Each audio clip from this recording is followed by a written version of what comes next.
अस्सलाम वालेकुम, कैसे हैं आप सब। उम्मीद है बिल्कुल ठीक ठाक होंगे। ये सारे मेरे वो पिटूनिया के प्लांट्स हैं जो मैंने सीड से ग्रो किए थे। कुछ लोगों ने मुझे कमेंट किया कि मैम अपने सारे दिखाइए, तो जनाब मेरे पास बस इतने से हैं, ज़्यादा मैंने नहीं किए। वाइट वाले हैं वो नीचे रखे हुए हैं और बस मैंने इतने ही पिटूनिया के प्लांट्स लिए हैं, लगाए हैं इनके सीड। और माशाल्लाह से आप देखिए कितने खूबसूरत इनके और कितने बड़े बड़े फ्लावर्स हैं। मुझे तो देख के यही मज़ा आ जा रहा है। आप ये देखिए कितने अच्छे हैं। तो आज मैं बताऊँ आपको कि आपको करना क्या है। छोटे छोटे पॉट्स में आप किस तरीके से इतनी अच्छी फ्लावरिंग हासिल कर सकते हैं। उसके लिए बहुत ज़्यादा नहीं करना है। सबसे पहली बात है कि आपने इसको फुल डे की डायरेक्ट सनलाइट में रखना है। ये बहुत ज़रूरी है। आपने डायरेक्ट सनलाइट में रखना है। जितनी देर भी आपके घर में आती हो कोशिश करें उतनी देर के लिए इसको रखें। इतनी देर के लिए आप रखेंगे तो फिर आपने इसके अंदर पानी का भी ख्याल रखना है। आपने इनको ज़्यादा ड्राई नहीं होने देना है। आपने देखा कि पानी ड्राई हो गया, बस आप पानी डाल दीजिए। तो फिर आपके एक एक फ्लावर जो है ना वो कई दिन लगा रहता है। मैंने ये चेक किया है कि मेरे फ्लावर जो हैं वो बहुत जल्दी ड्राई नहीं होते, सूखते नहीं हैं, झड़ते नहीं, बहुत दिन लगे हुए हैं। ये मैंने इस बार नोट किया तो मैंने बहुत ज़्यादा इनकी केयर की इस लिहाज से। आप ये देखिए कितनी खूबसूरत है।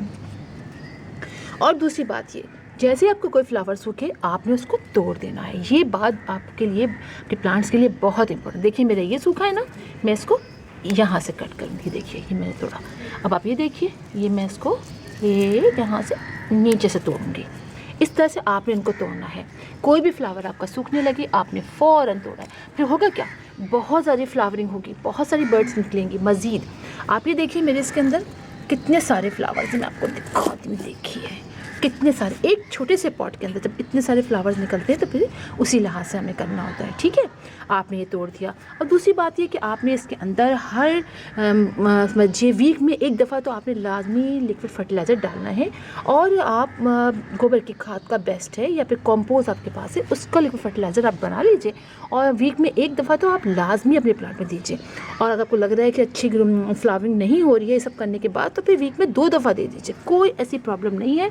इसलिए कि जब प्लांट आपका इतनी अच्छी फ्लावरिंग देता है तो फिर जो है आपने उसी लिहाज से उसको फर्टिलाइज़ भी करना है। क्योंकि आपका पॉट भी छोटा है। आप देखिए मेरे पास ये कितना छोटा सा पॉट है, ये 4 इंच का पॉट है। अच्छा, बड़े पॉट में भी आप लगाएंगे तो ये और अच्छा होगा। देखिए आप मेरा कितना ये फैल रहा है ना। तो मेरे पास बड़े पॉट नहीं थे तो मैंने छोटे में लगा दिया, लेकिन उसी लिहाज से फिर मैं केयर कर रही हूँ। ठीक है। अच्छा, जो एक्स्ट्रा लीव्स है ना बड़े बड़े वो आप निकाल दीजिए। जैसे कि चले इसमें देख लेती हूँ। जैसे ये बड़ा लीव है, ये आप निकाल दें। जब आप ये बहुत ज़्यादा कंजस्टेड होते हैं ना, ये लीव्स ज़्यादा होते हैं तो फिर फ्लावरिंग में प्लांट नहीं ज़्यादा करता, लीव्स निकालता रहता है। आप बड़े बड़े लीव्स इसके निकाल दीजिए। जैसे कि आप इसमें देख सकते हैं मेरा ये छोटा सा पॉट है, इसमें कितने कम लीव्स हैं और फ्लावर्स आप देखिए कितने सारे हैं। तो लीव्स बड़े बड़े निकाल दीजिए तो फिर होगा ये कि वो ज़्यादा उसको स्पेस मिलेगी, ज़्यादा उसकी फ्लावरिंग होगी और प्लांट जो है वो फ्लावर्स प्रोड्यूस करने में ज़्यादा टाइम अपना लगाएगा। एक बात ये हो गई। और दूसरी बात है कि इंसेक्टिसाइड का स्प्रे आपने लाजमी करना है।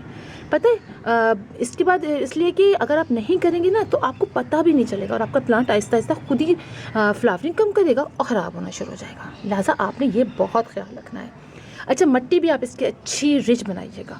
मैंने जो 3 चीज़ें बनाई थी, मैंने इसका कंपोस्ट, गोबर की खाद और बालू मिट्टी जो हमारे कराची में मिलती है वो मैंने बनाई थी। सैंडी सॉइल होती है वो, आप सैंड ले लीजिए।